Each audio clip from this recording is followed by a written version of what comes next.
My name is Reese Calloway. I'm 29 years old, and according to my entire family, I've been gone for 3 years. September 20th, Portland, Oregon. A cathedral filled with white roses, champagne, and 300 guests dressed in silk. My sister Delaney stood at the altar in a $12,000 gown, smiling at a man she'd told. I'm an only child. My sister passed in a car accident. She wasn't an only child, and I didn't pass in anything. I was standing right outside those doors, navy dress, steady hands, a retired federal judge beside me, and a folder full of every lie she'd ever told, printed, time-stamped, and ready. Here's what Delaney didn't know. Grandpa Arthur never believed her. Not for a single day.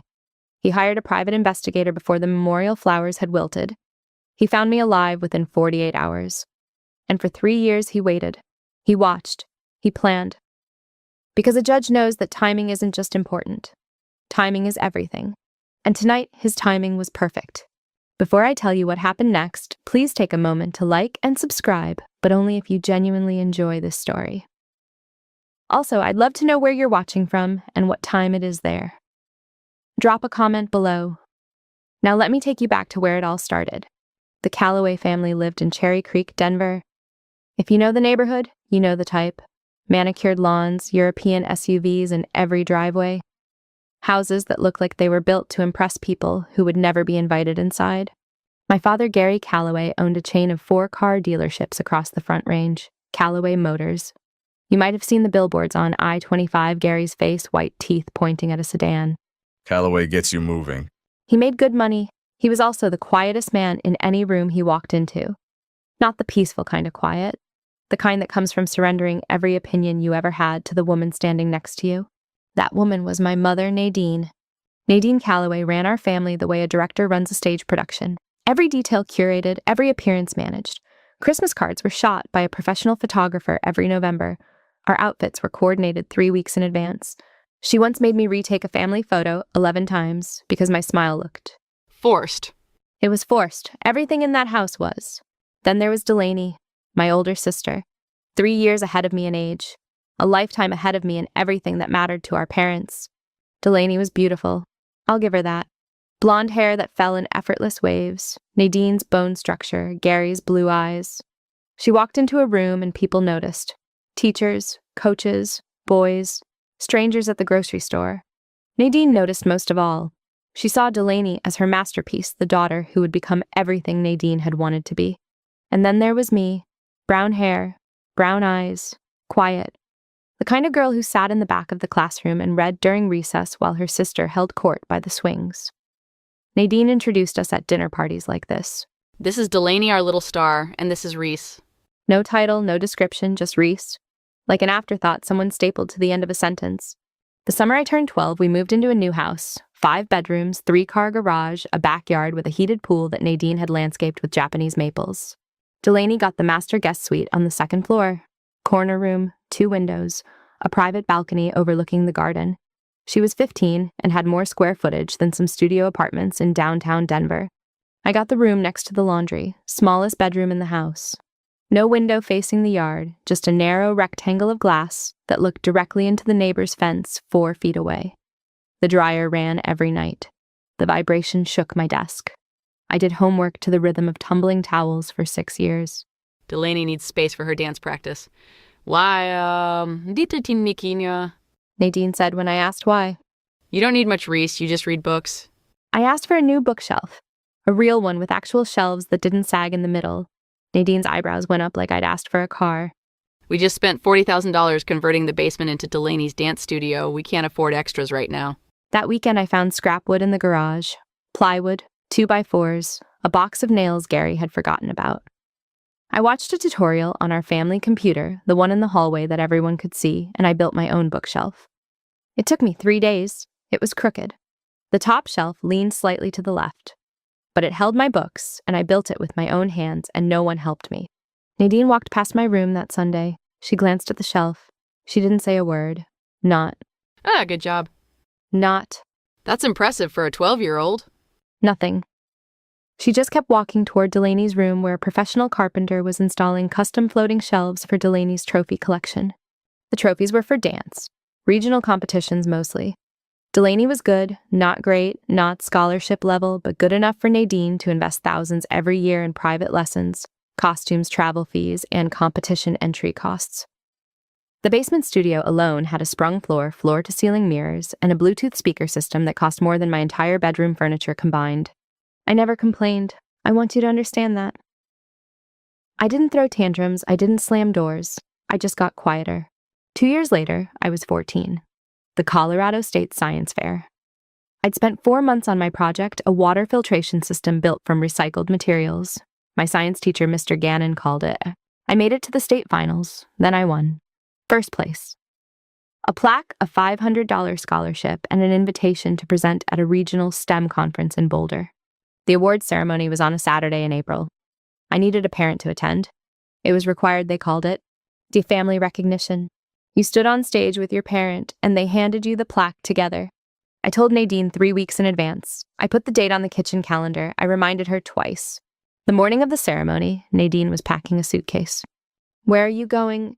Los Angeles. Delaney has a casting call for a national commercial. The agency said she has real potential. Mom, my ceremony is today. I know, sweetie, but this is a big opportunity for your sister. Dad's driving us to the airport. Gary stood in the hallway with the car keys. He didn't look at me. He looked at the floor. Sorry, kiddo. He said. We'll celebrate when we get back. They didn't celebrate when they got back. They didn't mention it at all. Delaney didn't get the commercial. She wasn't even called back for a second round. But that same week, Nadine bought Delaney a $250 Coach bag as a consolation gift. I got a text message from my mother. 5 words. Congrats, I think. Love, Mom. No gift, no dinner, no plaque on the wall. Mr. Gannon had to stand with me on stage because no one from my family came. When the photographer asked, "Where are your parents?" I said, "They had something more important." The photographer paused. He looked at me for a long moment. Then he took the picture anyway. I still have that photo. A 14-year-old girl holding a plaque that says, "First place," with a science teacher standing where her parents should have been. My eyes are dry. My smile is steady. I had already learned at 14 not to cry in public. It was easier that way. I didn't know it then, but the person who saw my award in the newspaper wasn't Mom or Dad. It was someone I hadn't seen in 4 years. And he was already making plans. Senior year of high school, I applied to 7 colleges. I did it alone. No counselor, no tutor, no SAT prep course. Delaney had gotten a $12,000 SAT prep package 2 years earlier, private sessions 3 times a week for 5 months. Her score went up 80 points. She still didn't break 1,200. I scored 15 to 20 on my first try, studied from library books and free online practice tests between shifts at the frozen yogurt shop where I worked weekends. The acceptance letter from UC Berkeley's College of Environmental Design arrived on a Tuesday in March. I held it in the kitchen, hands shaking. A full scholarship covered 60% of tuition. I needed $18,000 a year for the rest housing, books, materials, and the remaining fees. I showed the letter to Nadine. She was arranging flowers for a dinner party. She didn't put the scissors down. That's nice, Reese, but Berkeley is expensive. The scholarship covers most of it. I just need help with the rest. We'll figure it out. She snipped a rose stem. Talk to your father? I talked to Gary. He sat in his home office, the one with the leather chair, and the framed photo of him shaking hands with the governor at a charity auction. He read the letter. He nodded slowly. Architecture, that's a tough field. I know, but the program is ranked top 5 in the country. It's risky, Reese. Maybe you should consider community college first. Get your basics. See if it sticks. Community college. I had a 4.0 GPA and a scholarship to Berkeley, and my father was suggesting community college. 3 weeks later, Delaney announced she was enrolling at the Scottsdale Institute of Aesthetic Arts, a private cosmetology school in Arizona. Tuition $45,000 a year. No scholarship, no academic merit. Just a glossy brochure with photos of women in white coats holding syringes. Gary wrote the check that afternoon. I know this because I saw the receipt on his desk. I wasn't snooping. I was returning a stapler. The receipt was face up next to his coffee mug. $45,000 paid in full. First year. Memo line. Delaney Scottsdale. I stood there for a long time. $45,000 for Delaney's cosmetology school. 0 for my architecture degree. Community college for the girl who won the state science fair. Full tuition for the girl who couldn't break 1,200 on the SAT. I didn't confront them. I didn't even bring it up. I just did what I always did. I figured it out myself. Freshman year at Berkeley, I worked 3 jobs. Dishwasher at a Thai restaurant on Telegraph Avenue, 4 nights a week. Math tutor for underclassmen, $12 an hour, 8 hours a week. Library assistant at the Doe Memorial Library weekends. I slept 4 hours a night, sometimes 3. I ate ramen and peanut butter sandwiches for months. I lost 11 pounds my first semester. My roommate thought I had an eating disorder. I didn't. I just couldn't afford 3 meals a day. I never told Nadine or Gary how I was living. They never asked. Delaney, meanwhile, posted photos from Scottsdale every week, pool parties, brunch with friends, a convertible someone let her borrow. She dropped out after 3 semesters, $45,000 per year times 1.5 years, $67,500. Gone. No degree, no license, no career. She just needed time to find herself. Not everyone is meant for school. Nadine's response. My response was silence. It was always silence. But the silence got harder to carry after Thanksgiving. I was 22, just graduated from Berkeley, top 5% of my class. Summa cum laude. The architecture department gave me a special commendation for my thesis on sustainable urban housing. My professor, Dr. Ingrid Walsh, told me it was the best undergraduate thesis she'd reviewed in 15 years. She wrote me 3 recommendation letters. She said I had a future that most students twice my age couldn't dream of. None of this mattered at the Thanksgiving table. Delaney had just closed her second beauty salon. The first one lasted 14 months. The second one lasted 9. $60,000 in combined losses. Creditors calling the house. Gary had quietly paid off $30,000 of her debts. Nadine told relatives it was a temporary setback and that Delaney was exploring new ventures. So when the family gathered at the Cherry Creek house, 20 people, 3 tables pushed together Nadine's signature butternut squash soup, Gary's overcooked turkey. Nobody expected Delaney to do what she did. But I should have seen it coming. We were between the main course and dessert. Uncle Jack asked me how Berkeley went. I mentioned the commendation. I kept it brief. 2 sentences. I didn't brag. That's funny. She said. Because I heard you got expelled for academic dishonesty. The table went quiet. Uncle Jack's fork hovered midair. Cousin Paige looked at me, then at Delaney, then back at me. What? A friend of mine from Berkeley told me. You plagiarized your final project. They kicked you out. You just didn't want anyone to know. That's not true. I graduated. I have my diploma. Anyone can buy a fake diploma online, Reese. Delaney shrugged. She sipped her wine. Casual. Practiced. Like she'd rehearsed this in front of a mirror. I turned to Nadine. Mom, you know I graduated. I sent you photos from the ceremony. Delaney wouldn't lie about something like that. She is lying, right now, to everyone at this table. Why are you always so defensive? Nadine's voice sharpened. If it's not true, just let it go. Don't ruin dinner. I looked at Gary. He was staring at his plate. Mashed potatoes, gravy pooling in the center. He didn't look up. He didn't say a word. His fork moved in small circles, pushing food around like a child avoiding vegetables. 20 people at that table. Not one asked to see my diploma. Not one Googled UC Berkeley graduation, plus my name. Not one said, wait, let's hear Reese's side. They just moved on. Uncle Jack changed the subject to football. Nadine brought out the pecan pie. Delaney smiled at me from across the table. A small, private smile. The kind that said, I win. Again. I excused myself at 8:30. I sat in my car in the driveway for 45 minutes. Engine off. Lights off. The windows fogged from my breathing. I watched the warm glow of the dining room through the curtains. I could hear laughter. Someone was telling a joke. Life continued inside that house as if nothing had happened. Because to them, nothing had. I drove back to my apartment and didn't cry.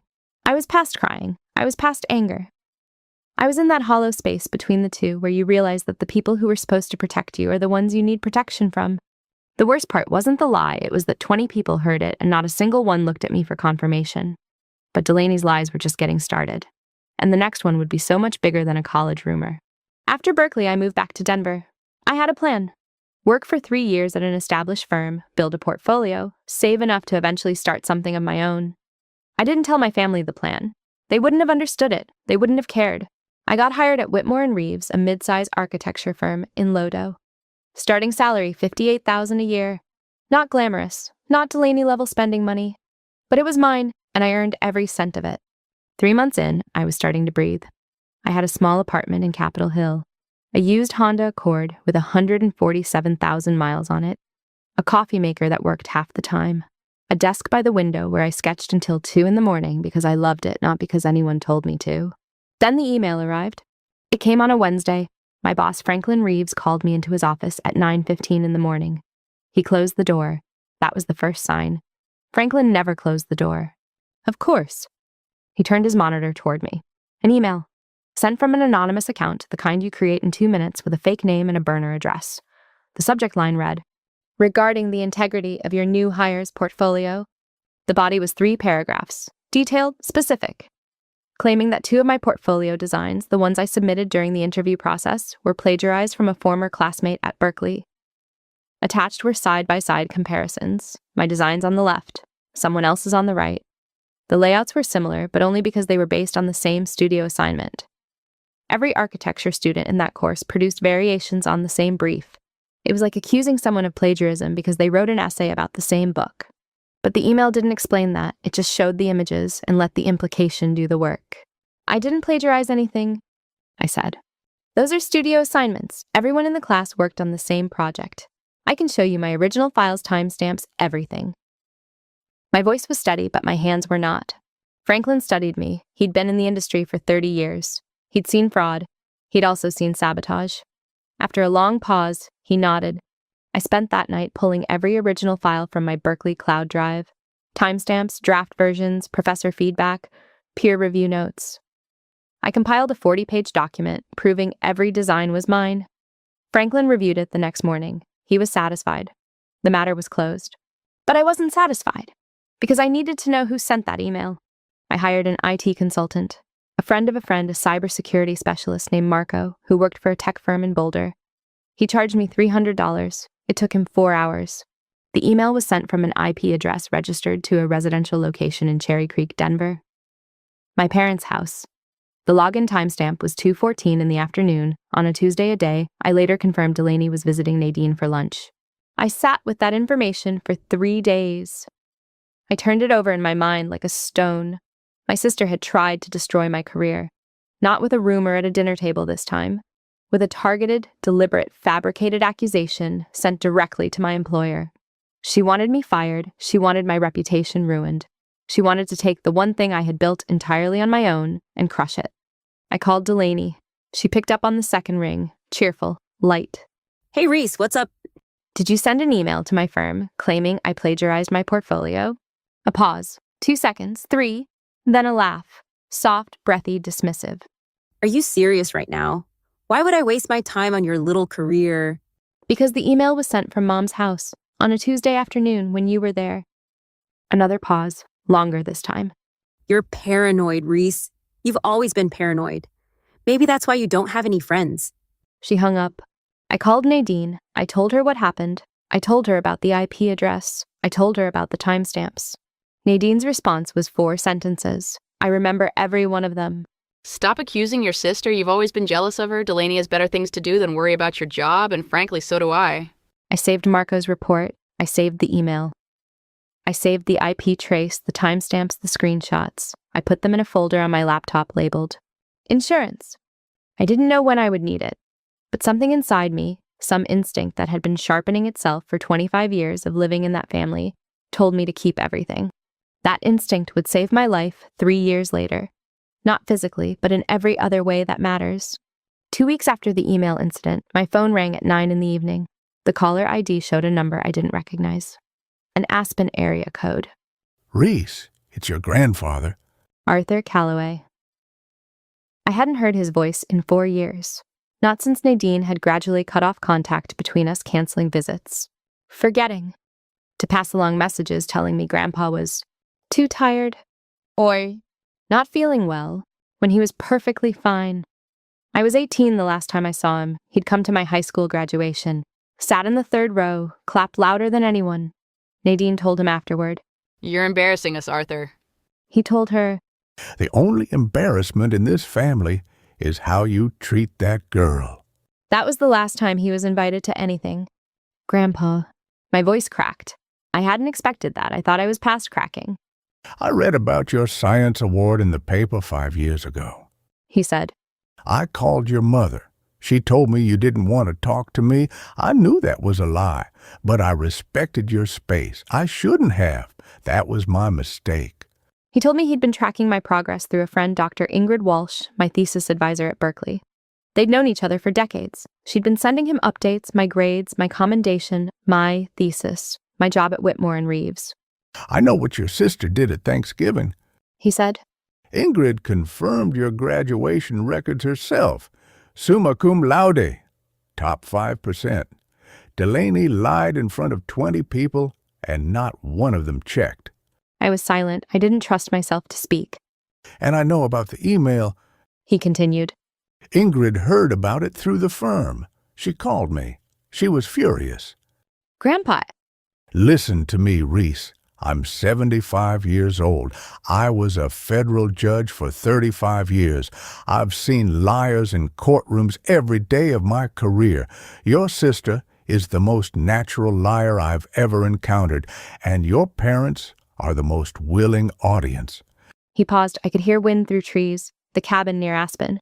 I remembered visiting when I was small. The smell of pine, the sound of the creek. I'm revising my estate plan, He said. but I need you to promise me one thing. Don't tell anyone, not your parents, not Delaney, not anyone.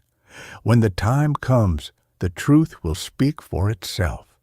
Why not now? Because a good judge knows that evidence presented too early gets dismissed. You wait until the courtroom is full, then you present your case. A week later, a small package arrived at my apartment. No return address. Inside was a wooden box, hand-carved from dark walnut. The grain was smooth. The hinges were brass. It fit in both my palms. A note was taped to the lid in Arthur's careful handwriting. Don't open this until I tell you to. You'll know when. I tucked the box into my closet behind a stack of winter sweaters. I didn't shake it. I didn't pry. I just trusted him. He was the only person in my family who had ever given me a reason to. I didn't know what was inside. But 2 years later, when my sister told 300 people I was gone from this world, that box became the only thing that mattered. The next year passed quietly. That was the strange part. No explosions, no confrontations, just a slow, steady fading like a radio signal getting weaker the farther you drive from the tower.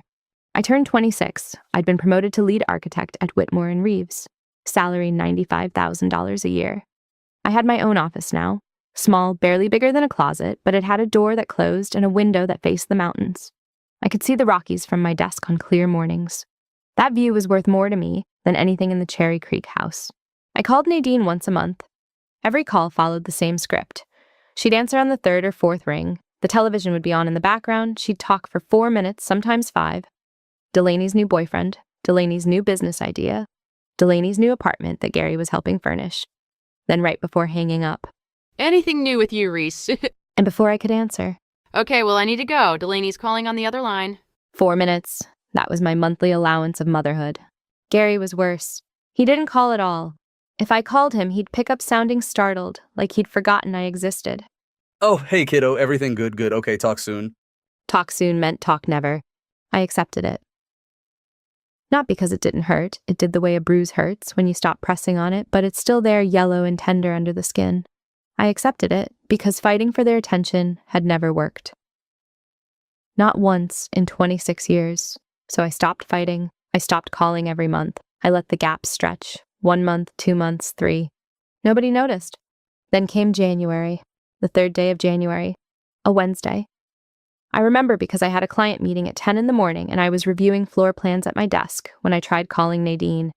I'd realized it had been almost 3 months since our last conversation. Christmas had come and gone. I hadn't been invited to Cherry Creek. I'd spent December 25th alone in my apartment with leftover pad thai and a documentary about deep-sea creatures. I told myself it was peaceful. It was. But peaceful and lonely sometimes wear the same dress. The phone rang 4 times. Voicemail. Nadine's recorded voice. You've reached Nadine Calloway. Leave a message and I'll return your call. She wouldn't. I called again the next day. Voicemail. Friday. Voicemail. Saturday morning. Voicemail. 4 calls in 4 days. No response. I texted Gary. Hey, Dad. Haven't heard from anyone in a while. Everything okay? The message showed as delivered, then read. No reply. I told myself they were busy. A vacation, maybe? Nadine liked to take trips in January, Scottsdale usually, or sometimes Cabo. Gary would tag along and play golf while Nadine sat by the pool with a book she'd never finish. Maybe they'd gone somewhere and forgotten to mention it. That wasn't unusual. Forgetting to mention things to me was the family's most consistent tradition. A week passed, then 2. The silence didn't just continue, it deepened. I called Delaney's number. It went straight to voicemail. Not ringing, then voicemail. Straight there. Like I'd been blocked. I checked Nadine's social media page. The last post was from December 28th. A photo of the Cherry Creek house decorated for the holidays. Garland on the staircase. A tree in the front window. Caption, "Blessed to have family close this season." 87 reactions, 12 comments, all warm, all oblivious. I wasn't in the photo. I wasn't in the comments. I wasn't anywhere. Something was wrong. I could feel it, that low vibration in your chest when your body knows something your mind hasn't caught up to yet. But I had no evidence. Just silence. And silence in the Calloway family was never unusual when it came to me. Then Paige called. Paige was my cousin on Gary's side. 27, sweet, a little scattered, the kind of person who sent you birthday texts 3 days late with 12 exclamation marks and a string of heart emojis. We weren't close, but we were honest with each other. She was one of the few family members who'd never looked at me like I was furniture. She called on a Sunday afternoon, late January. I was grocery shopping, standing in the produce aisle, squeezing avocados and thinking about nothing. Reese, her voice was strange, thin, like she was speaking through a paper towel tube. "Hey, Paige, what's up? I need to ask you something, and I need you to not freak out." I set the avocado down. "Okay. You're okay, right? You're alive." The question didn't register at first. It floated in front of me like a word in a foreign language, recognizable in shape, but empty of meaning. "What? Reese, everyone thinks you're gone." Her voice broke. Delaney told the family at the January gathering. She said you were in a car wreck on I-70 outside Denver. She said you didn't. She said you didn't make it. The grocery store hummed around me. Fluorescent lights, soft music from the ceiling speakers. A woman next to me was comparing 2 bunches of cilantro. The world was still moving, but I had stopped. She said, "What?" Paige was crying now. She told everyone on January 5th. At Aunt Caroline's house, she showed up in all black. She was sobbing. She could barely get the words out. She said the hospital called her because she was listed as your emergency contact. She said she had to identify. She said she had to... Paige couldn't finish. She was gasping between words. I leaned against the produce shelf, my hand pressed into a pile of lemons, the cool, dimpled skin against my palm. I focused on that, on the texture, on something real. "Paige, listen to me. I'm alive. I'm standing in a King Soopers right now. There was no accident. There was no hospital." Delaney lied. Silence, 5 seconds, 10. "Oh my God," Paige whispered. "Oh my God, Reese." Then the details came, pouring out of Paige like water from a cracked glass. Delaney had told the family on January 5th. 20 people present. She'd arrived in black, a designer dress. Paige said not something you pull out of a closet in grief. She'd cried for 2 hours. Nadine had collapsed. Gary had carried her to the car. Uncle Jack had to leave early because he couldn't stop shaking. Delaney organized a memorial 2 weeks later. At the Cherry Creek house, 25 attendees. A framed photo of me on a table surrounded by white roses and candles. A guest book where people wrote messages. Delaney read a speech she'd written through tears about how she regretted not being a better sister, about how she wished she'd told me she loved me one more time. Then the social media post, Delaney's page, a black and white photo of us as children. Caption, "My baby sister is gone. I'll never forgive myself for not telling her I loved her one more time. Hold your family close. You never know when it's the last time." 1,200 reactions, 231 comments. "I'm so sorry for your loss. She's in a better place. Sending prayers to the Calloway family." Delaney responded to every single one, with broken heart emojis and thank you messages and the words, "She was my everything." her everything. The sister she'd accused of plagiarism, the sister whose career she'd tried to destroy, the sister she hadn't called in over a year, her everything. And the worst part, the part that made my knees almost buckle in that grocery store aisle, was what Paige said next. Reese, your mom, she started a fund. She called it the Reese Calloway Memorial Fund. She raised $200,000 from the family's savings. Delaney said it was for your memorial and for grief counseling. Where did the money go, Paige? A long pause. Delaney's getting married to some guy named Colton. She booked a cathedral in Portland, 300 guests. The wedding is in September. My sister hadn't just lied about me. She'd erased me. She'd turned my existence into a fundraiser for her wedding. And for 3 months, my own parents mourned a daughter who was alive and breathing 20 miles away. I drove home from the grocery store on autopilot. I don't remember the route. I don't remember parking. I don't remember unlocking my door. I just remember sitting on my kitchen floor with my back against the refrigerator and my phone in my lap staring at the ceiling. My sister told people I was gone. My parents believed her. My mother raised money off my name. My sister used that money to plan her wedding. I said those 4 sentences out loud, one at a time, slowly, like reading the terms of a contract I never signed. Then I opened my phone and started searching. No police report with my name, no accident filed on I-70 on January 3rd. No record of any hospital in the Denver metro area admitting or processing a patient named Reese Calloway in January. Nothing. Not a single official document anywhere in any system that supported Delaney's story. She hadn't even tried to make it look real. She didn't need to. Because the audience, my family, had never once required proof of anything Delaney said. She cried. That was enough. She wore black. That was enough. She posted a photo with a heartbreaking caption. That was more than enough. I scrolled through the memorial post again. The comments, the reactions. 1,200 people believed my sister's performance. And somewhere in those comments, between the rest in peace messages and the praying hands emojis, I found a reply from Nadine. Thank you all for your love. Losing Reese has been the hardest thing our family has ever faced, but we have each other and we have Delaney, who has been so brave through all of this. So brave. I read that sentence 5 times. So brave. The woman who fabricated my passing was brave. The woman who stole $200,000 from a fund bearing my name was brave. The woman who turned my existence into a ghost story so she could book a cathedral was brave. And I, alive, breathing, working, paying my own rent, building my own career, I was nothing. A name on a memorial table, a black and white photo, a hashtag. I put the phone down. I pressed my palms flat against the cold kitchen tile. I breathed. In, out, in, out. Then I picked the phone back up and called Nadine. Not from my number. She'd blocked me, I realize that now. Delaney must have told her to. Scammers target grieving families. Delaney probably said. Block Reese's old number. It'll only cause pain. I called from my work phone, a Denver number Nadine wouldn't recognize. She picked up on the second ring. Hello. Mom, it's Reese. Silence. Not the brief, startled silence of someone processing unexpected news. A long silence. Heavy. The kind that fills a room like smoke. 17 seconds, I counted. Who is this? Nadine's voice had changed. Harder, colder, a wall going up in real time. It's Reese, your daughter. I'm alive, Mom. There was no accident, Delaney lied. I heard her breathing accelerate. Short, shallow breaths. Then... How dare you? Her voice shook, not with relief, with rage.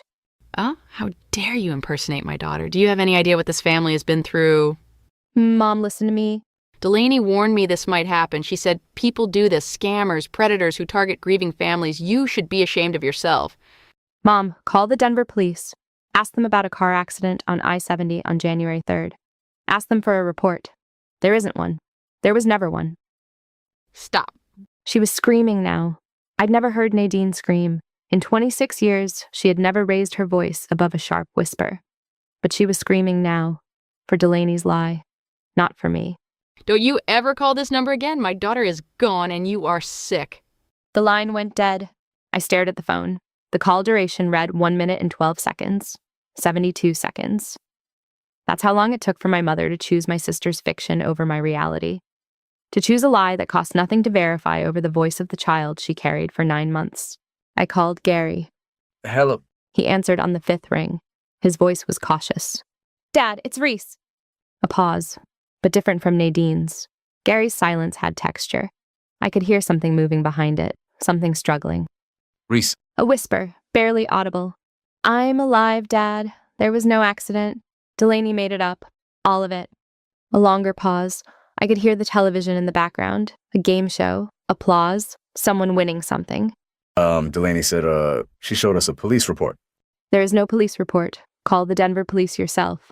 Right now. Ask them. She had papers, official-looking papers.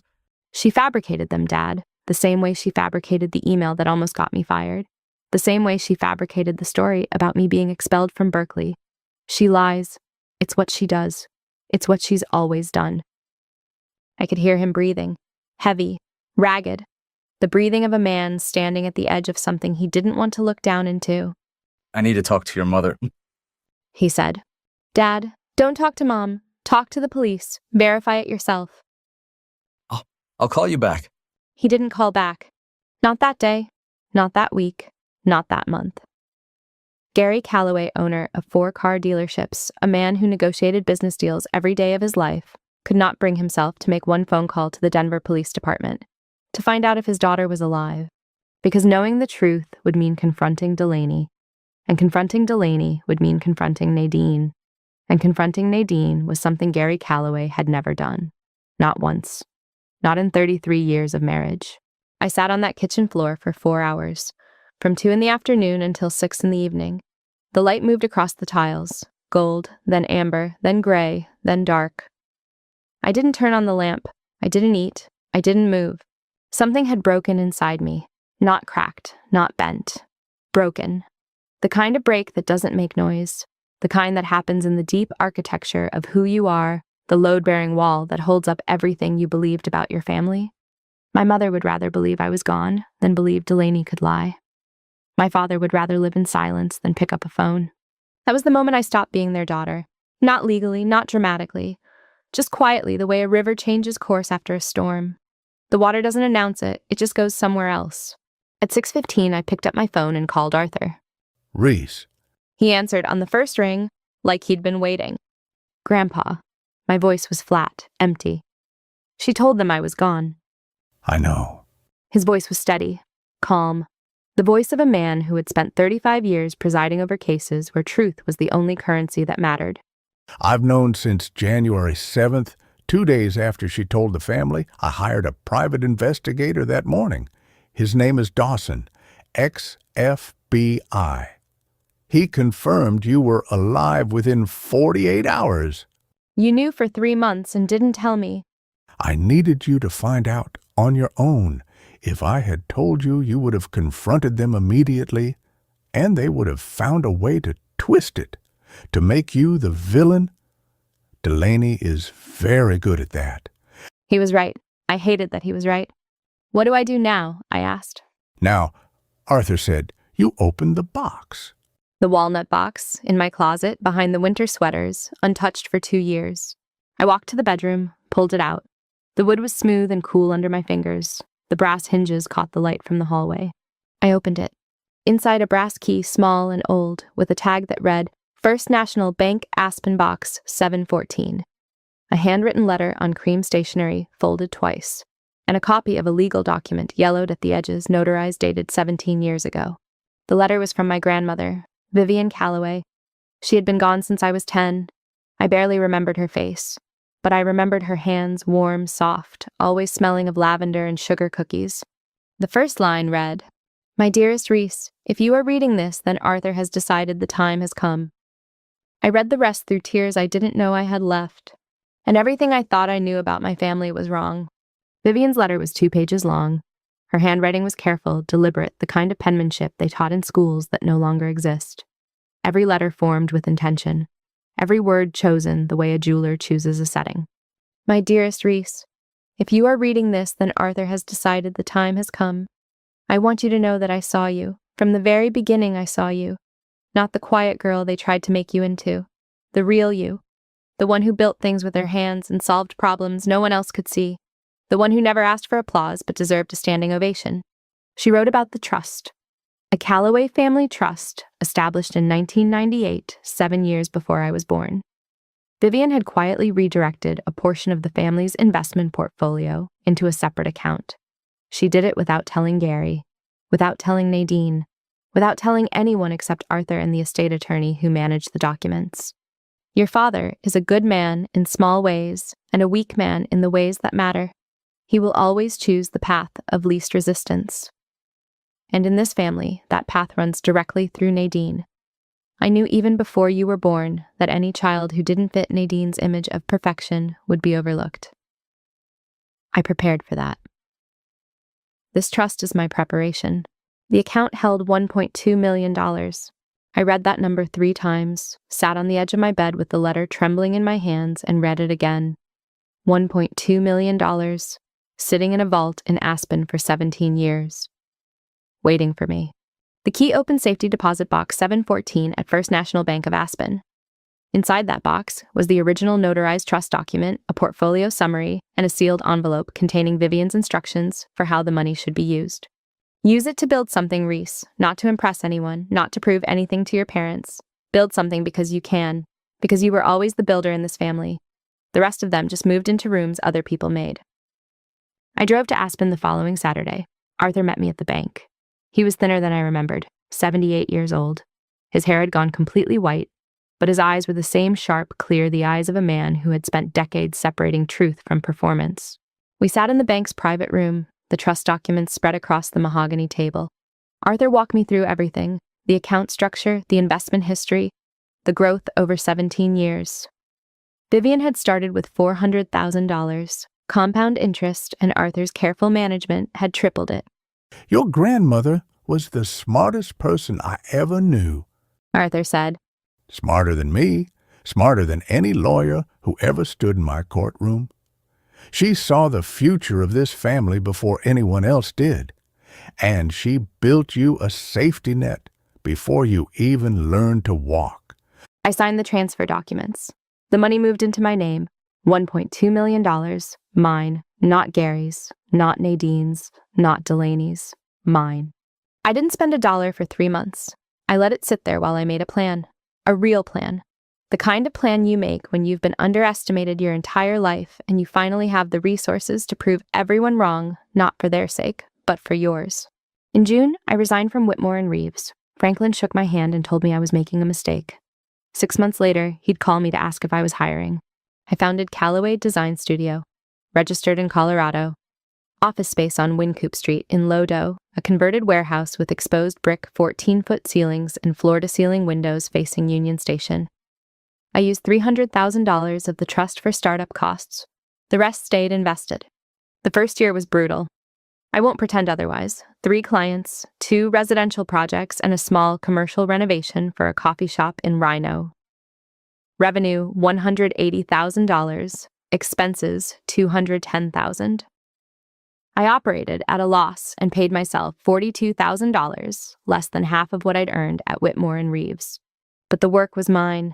Every line, every angle, every meeting, every late night at that drafting table with cold coffee and the hum of Wincoop Street traffic below my window. Mine. Year 2 changed everything. A developer named Greer Sullivan walked into my office on a Wednesday morning in March. She was building a mixed-use complex in the Highlands neighborhood, residential units, above retail, below all sustainable materials, all net zero energy. She'd seen the coffee shop I'd designed in Rhino and liked what she called my human approach. Most architects design for magazines, she said. You design for people who actually live in the space. The project was worth $600,000 in fees, the largest contract I'd ever signed. I hired 4 people that month, then 2 more in May. By September, I had a team of 8. The building won a Colorado AIA Honor Award the following spring, then the National AIA Small Project Award 3 months later. Architecture Digest published a 2-page spread. They called the Highlands Project a masterclass in purposeful design. My phone didn't ring with calls from Nadine or Gary. It rang with calls from developers, city planners, nonprofit directors, and a university in Boulder that wanted me to guest lecture on sustainable community architecture. Year 3, revenue $2.8 million, 15 employees. A second project with Greer, a community library in Aurora that would become my proudest work. A waiting list of clients. A reputation built not on a last name or a family connection, but on 12-hour days and a 4.0 GPA and a crooked bookshelf made of scrap wood in a room next to the laundry. And Jared. I met Jared Linden in October of year 2. His law firm, Linden & Associates, had leased the floor above my office. He needed a redesign of their conference room. He came downstairs to ask. He was tall, brown hair, calm eyes. The kind of man who listened with his whole face, not just his ears. Our first meeting lasted 45 minutes. We talked about ceiling heights and natural light and the way a conference room's design affects the psychology of negotiation. He asked questions nobody had asked me before, not about cost or timeline, but about intention. What do you want people to feel when they walk in? I said, heard. He smiled. Not a polished smile, a real one, the kind that starts slow and doesn't try to sell you anything. We had dinner 3 weeks later, then coffee, then a Saturday afternoon at the Denver Art Museum where we stood in front of a Rothko painting for 20 minutes without speaking because neither of us felt the need to fill the silence. Jared never asked about my family. I told him eventually all of it, the favoritism, the lies, the email, the fabricated, passing the memorial fund, the blocked phone numbers. He listened to every word without interrupting. When I finished, he said one thing. You deserve people who check? 4 words. That was all. But they landed somewhere deep, in the place where 26 years of congrats, I think, and figure it out yourself, and Delaney wouldn't lie had hollowed me out. For 3 years, I was a ghost. I let the world believe what Delaney told them. I didn't post on social media. I didn't reach out to relatives. I didn't correct the record. I built my company. I fell in love. I made a life that had nothing to do with the Calloway family name and everything to do with the person Vivian always knew I could become. But ghosts have one advantage. No one sees them coming. And Delaney's wedding was in 6 weeks. Colton Mercer came from the kind of family that gets written about in the Portland Business Journal. His father, Douglas Mercer, owned a commercial real estate empire, 14 properties across Oregon and Washington. Office buildings, shopping centers, a waterfront hotel in the Pearl District. The Mercers had a name in Portland the way the Callaways had billboards in Denver. But the Mercers had something the Callaways never did: real money. Generational money. The kind that comes with tax attorneys and family foundations and a seat on the board of the Portland Art Museum. Colton was 34, handsome in a clean-cut country club way. Brown hair parted to the side, square jaw. The kind of man who wore a sport coat to brunch and made it look natural. He'd gone to Vanderbilt for undergrad, then got his MBA at Wharton. He ran the residential division of the Mercer Group. On paper, he was perfect. And Delaney had told him she was an only child. I learned this from Arthur. He'd been gathering information for 3 years the way he used to build cases methodically, patiently, with the precision of a man who understood that one misplaced fact could collapse an entire argument. Arthur had a source inside the family. Not a spy, just Aunt Caroline Gary's sister, who had always been suspicious of Delaney and had quietly stayed in touch with Arthur after the memorial. Caroline was the one who first told Arthur about Colton, about the engagement, about the wedding plans. Delaney told the Mercer family that she's an only child, Arthur said over the phone. His voice was measured, clinical. The judge in him never fully retired. She told Colton that her sister, you, passed in a car accident. She uses the story to get sympathy. Carolyn says Colton's mother, Sandra, treats Delaney like a fragile bird because of it. Extra kindness, extra patience, invitations to family dinners and charity galas. The whole thing is built on your name, Reese. Your absence is the foundation of her new life. I felt something cold settle in my chest. Not anger, something quieter, something harder. When is the wedding? September 20th, St. Mary's Cathedral in Portland. 300 guests. The Mercers are covering most of the cost, but Delaney contributed $180,000. The memorial fund money. Every dollar raised in your name is paying for flowers, catering, and a Vera Wang gown. $180,000, my memorial fund, spent on orchid centerpieces and champagne flutes and a dress for the woman who erased me. She's been asked to give the family blessing. Arthur continued. As the eldest family member, Delaney personally invited me. She thinks I'm a sentimental old man who doesn't know what day it is. She has no idea I've spoken to you more times in the last 3 years than she's spoken to me in the last 10. A pause. I could hear the wind again. Aspen in August. The aspens would be green, just weeks away from turning gold. I think it's time the family meets you again, don't you? I didn't answer immediately. I stood at my office window on Wynkoop Street, watching the evening commuters stream out of Union Station. Normal people going home to normal families. Families that didn't invent funerals. Families that checked. What exactly are you suggesting, Grandpa? I'm suggesting that on September 20th, I give the family blessing. And during that blessing, I introduce a guest. A very special guest that only I know about. That's dramatic. I was a federal judge, Reese. Everything I do is dramatic. The difference is, it's also legal. I called Jared that night. We sat on the couch in my apartment, the apartment I'd upgraded to in year 2, a 2-bedroom in Wash Park with a balcony and a view of the park's willow trees. I told him everything Arthur had proposed. Jared listened. He didn't interrupt. When I finished, he leaned forward, elbows on his knees, and said, If we're going to do this, we do it right. Not emotional, not chaotic. We build a case the way your grandfather would. He was already thinking like a lawyer. That was the thing about Jared. He didn't just love me. He respected the part of me that needed this to be precise. Clean. Undeniable. Over the next 6 weeks, Jared built a file. He called it the Calloway Record. It contained everything. First, the private investigator's report. Dawson, the ex-FBI agent Arthur had hired. A 47-page document confirming my identity, my address, my employment, my tax filings, all dated from January through the present. Proof of life, page after page, for every single day Delaney had told the world I was gone. Second screenshots. Every social media post Delaney had made about my passing. The memorial post with 1,200 reactions, the follow-up posts, the comments where she wrote, She was my everything. and I'll carry her with me forever. all time-stamped, all archived. Third, financial records. The memorial fund. $200,000 raised from the Calloway family savings. Bank transfers showing $180,000 moved to a wedding vendor account, the Portland event management company that was coordinating Delaney's ceremony. Invoices for the cathedral rental, the catering, the floral arrangements, the Vera Wang gown. Every receipt traced back to the fund that bore my name. Fourth, the email. The anonymous email sent to Whitmore and Reeves 3 years earlier. Marco's IP trace, the timestamps. The proof that Delaney had attempted to destroy my career from Nadine's living room computer. A pattern of fabrication, a history of lies. Fifth, Arthur's revised will. Prepared by his estate attorney in Aspen. Notarized. Witnessed.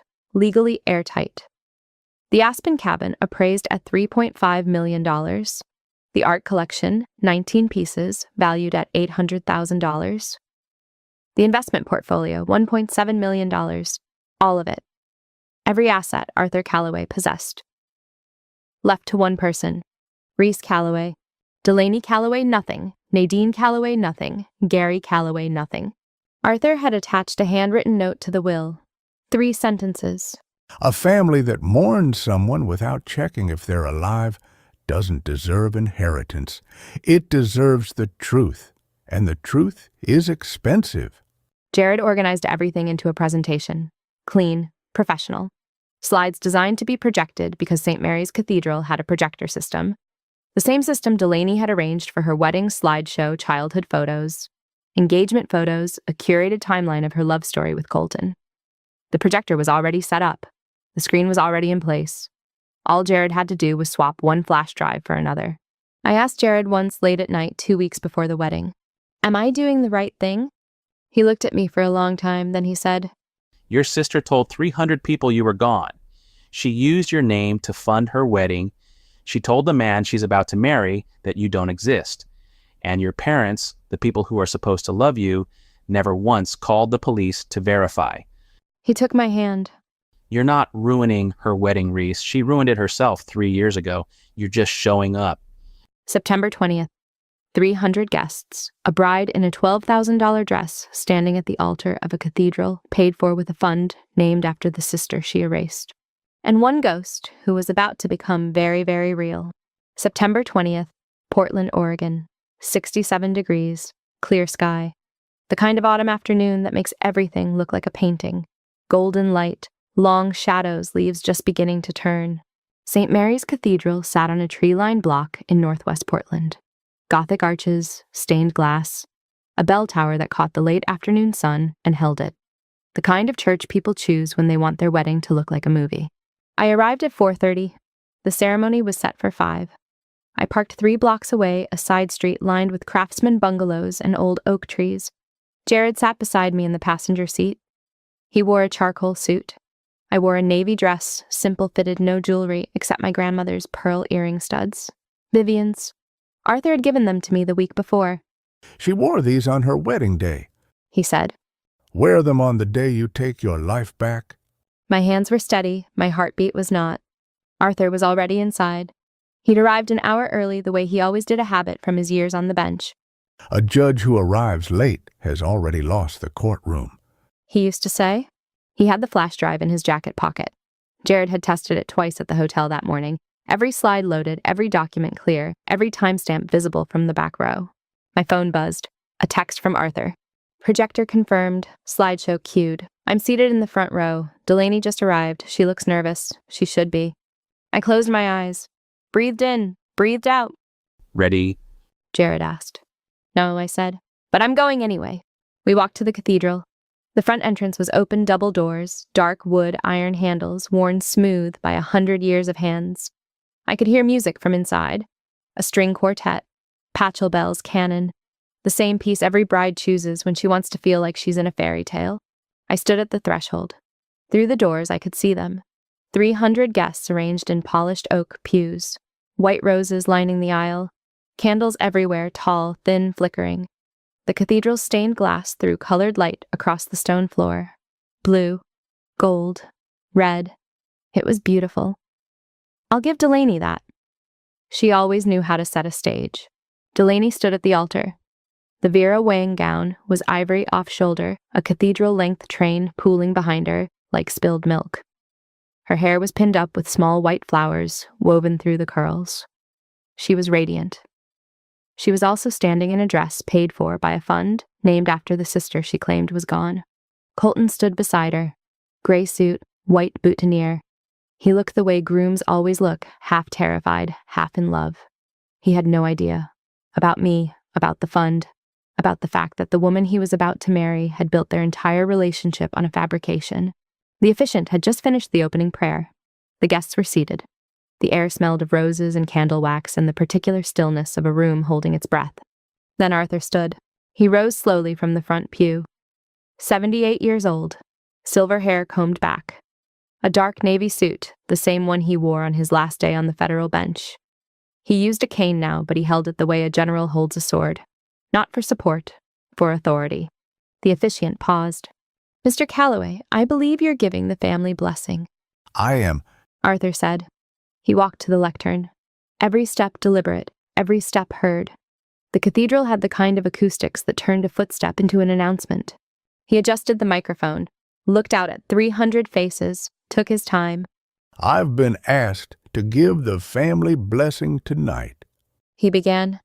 I've thought a great deal about what to say, about family, about love, about truth. He paused on the word, truth. Let it hang in the cathedral air like the last note of a hymn. I was a federal judge for 35 years. In my courtroom, the truth was not optional. It was not flexible. It was not something you could reshape to fit the story you wanted to tell. And tonight in this church, I intend to honor that same principle. Nadine shifted in her seat. I could see her from the doorway. Front row left side, cream-colored dress, pearl necklace. She looked tense. Something in Arthur's tone was wrong, and she could feel it the way animals feel a storm before it arrives. Before I give my blessing, Arthur continued. I'd like to introduce someone this family lost. Delaney's smile flickered. A micro-expression. There and gone. Or rather, Arthur said. Someone this family was told they lost. He looked toward the back of the cathedral, toward the open doors, toward me. I stepped inside.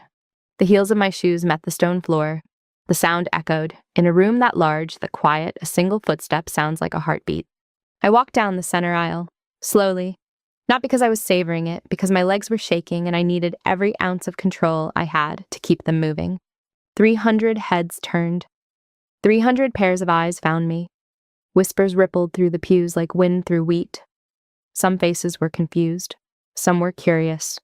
Some the ones who had attended the memorial, who had signed the guest book, who had written, "Rest in peace," in the comments. Those faces went white. Nadine saw me first. She didn't gasp. She didn't cry. She stood. straight up, like someone had pulled a string attached to her spine. Her face drained of color, not slowly all at once, like a screen going blank. Gary was next. He was holding a champagne glass. It slipped from his fingers. I heard it hit the stone floor. The crystal didn't shatter, it cracked, a clean vertical split right down the middle. The champagne pooled at his feet like a small, quiet confession. Delaney. Delaney saw me last, because she was facing the altar. She had to turn. And when she turned, when her eyes found mine, I saw something I had never seen on my sister's face in 32 years. Fear! Not surprise, not confusion. Fear. The pure chemical fear of a person watching their entire constructed reality walk toward them in a navy dress and pearl earrings. This is Reese Calloway. Arthur said into the microphone. His voice filled the cathedral. My granddaughter, Delaney's younger sister. The one Delaney told all of you had passed in a car accident 3 years ago. A beat, then. She's alive. She's always been alive. The room erupted, not with shouts, with sound. The low rolling sound of 300 people processing the impossible. Gasps layered on whispers, layered on the scraping of chairs as people leaned forward, turned around, grabbed each other's arms. Colton Mercer turned to Delaney. His face had gone rigid, every muscle locked. "Who is that?" he said. Not a whisper. A voice, pitched for the altar. The string quartet had stopped playing. Delaney's mouth opened, closed, opened again. No sound came out. For the first time in her life, the most natural liar Arthur had ever encountered couldn't find a single word. Grandpa, stop. Delaney's voice finally broke through. High, thin, fractured. You're confused. You're old. This is some kind of... I'm 78 years old, Delaney. Arthur didn't raise his voice. He didn't need to. The microphone carried every syllable to every corner of that cathedral. I've been a federal judge for 35 years. I am not confused. I hired a private investigator. His name is Dawson, former FBI. He confirmed Reese was alive within 48 hours of your announcement. Every document is in this presentation. Arthur nodded to Jared. Jared was standing by the AV console near the side wall. One click. The projector, Delaney's own projector, set up for her wedding slideshow, hummed to life. The first slide appeared on the screen behind the altar. The private investigator's report. My name, my address, my employment records, dated January through September. 3 years of proof that I existed while my sister told the world I didn't. The second slide, screenshots of Delaney's memorial post. 1,200 reactions, her comments. She was my everything. The third slide, bank records, the memorial fund.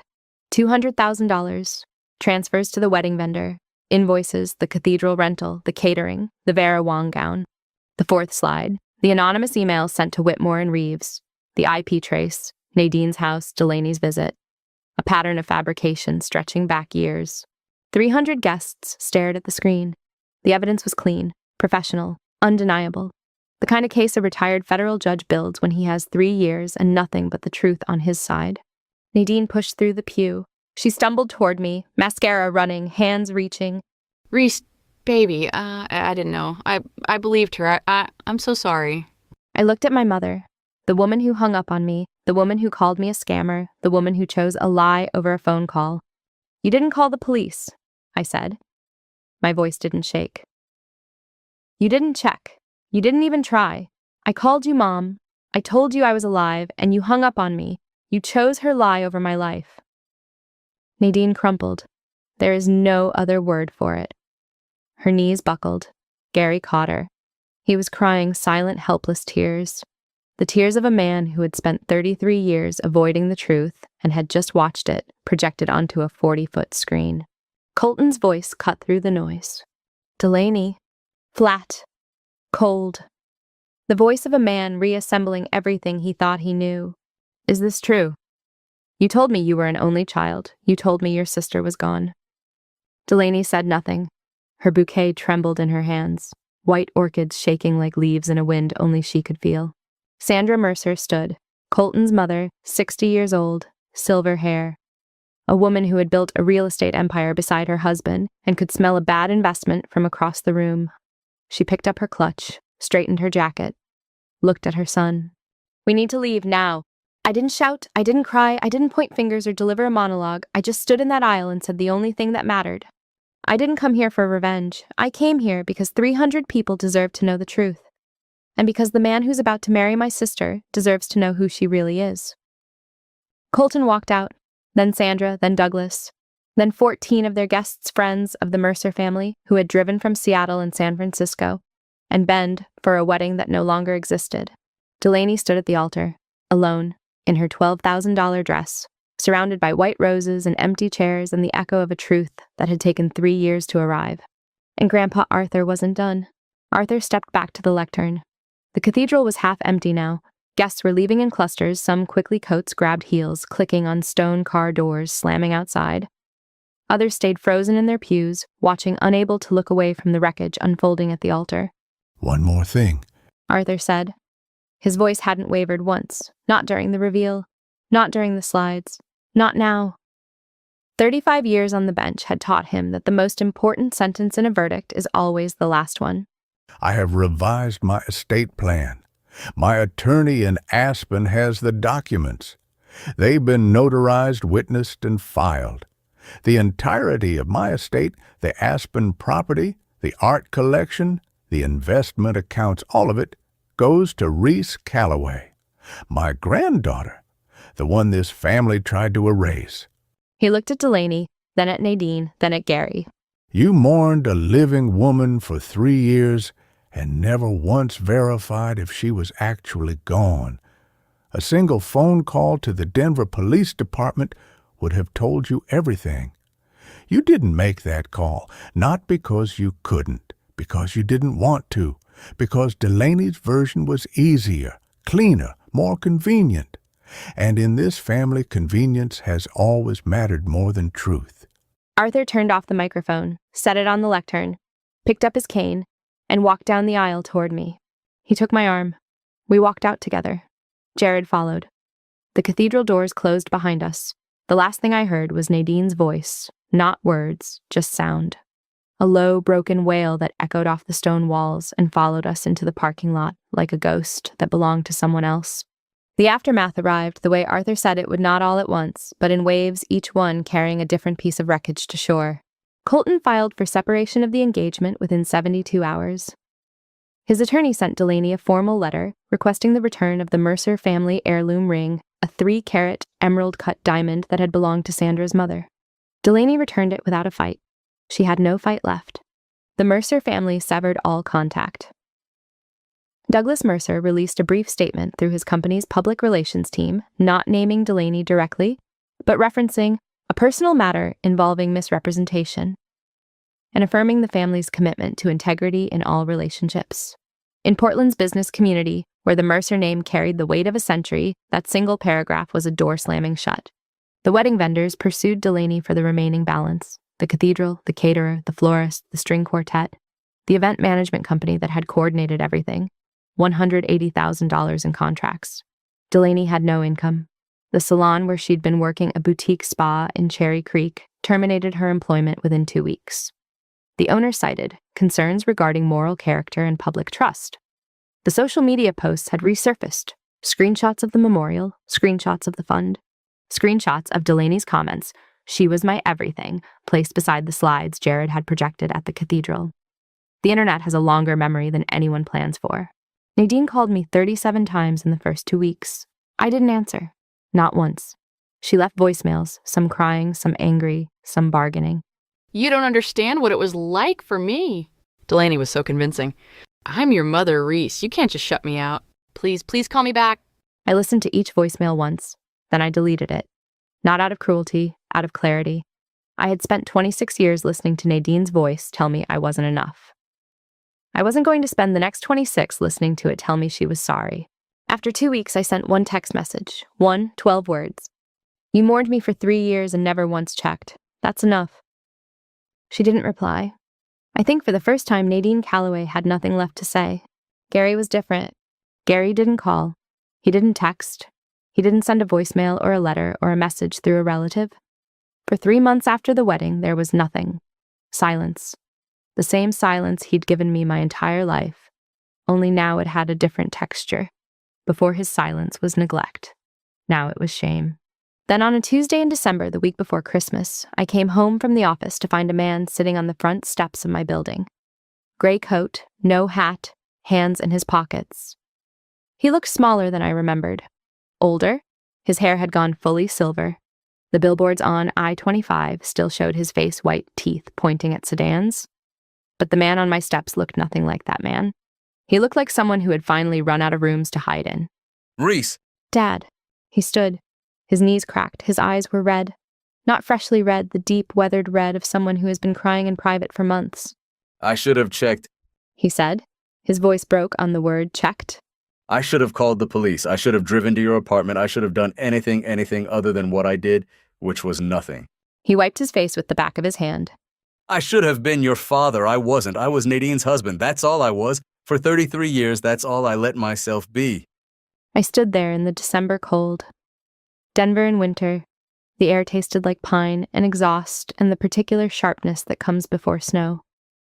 I looked at my father, really looked at him, and I saw something I hadn't seen before. Not a villain, not a monster.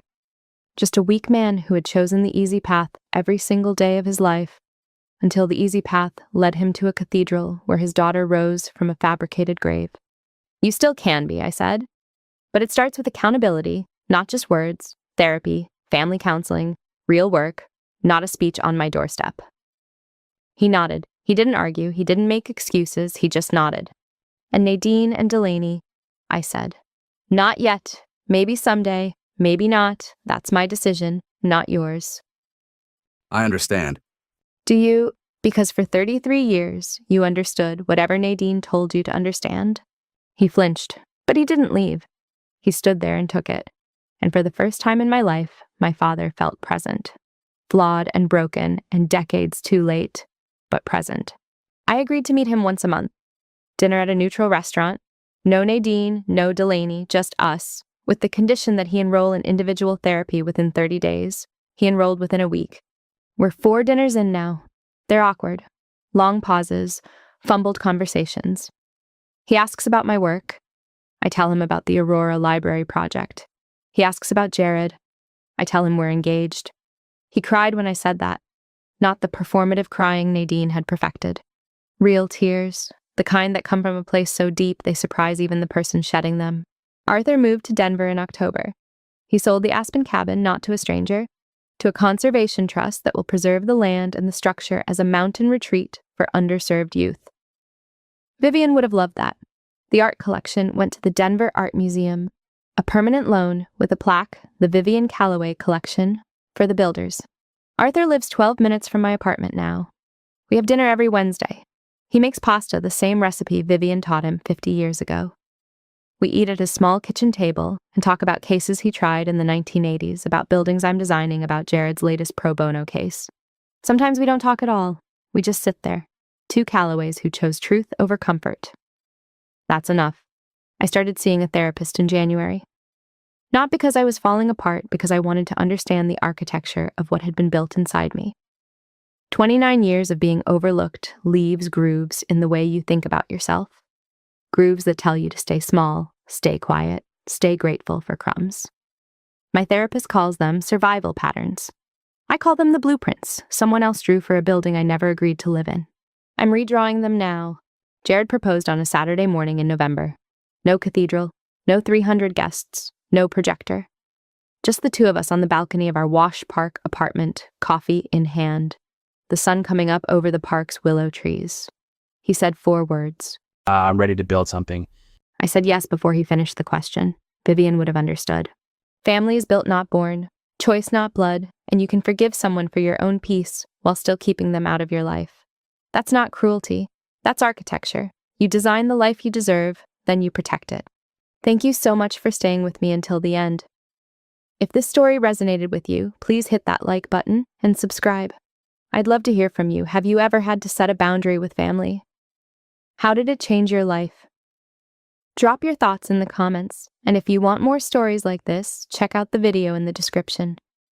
Until next time, take care of yourself. You deserve it.